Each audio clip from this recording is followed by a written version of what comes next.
America અને Israel અને Iran યુદ્ધનો આજે 32મો દિવસ છે.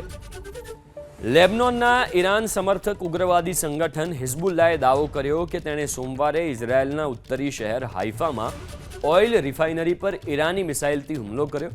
હુમલા બાદ રિફાઇનરી પરિસરમાં એક પેટ્રોલ ટેન્કમાં આગ લાગી ગઈ, જેના કારણે વિસ્તારમાં ગાઢ ધુમાડો ફેલાઈ ગયો.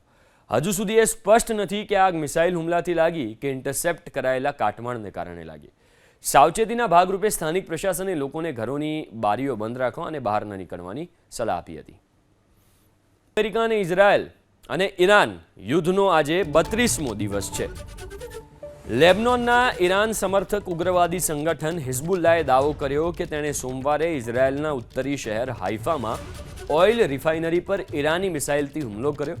હુમલા બાદ રિફાઇનરી પરિસરમાં એક પેટ્રોલ ટેન્કમાં આગ લાગી ગઈ, જેના કારણે વિસ્તારમાં ગાઢ ધુમાડો ફેલાઈ ગયો. હજુ સુધી એ સ્પષ્ટ નથી કે આગ મિસાઇલ હુમલાથી લાગી કે ઇન્ટરસેપ્ટ કરાયેલા કાટમાળને કારણે લાગી. સાવચેતીના ભાગરૂપે સ્થાનિક પ્રશાસને લોકોને ઘરોની બારીઓ બંધ રાખવા અને બહાર ન નીકળવાની સલાહ આપી હતી.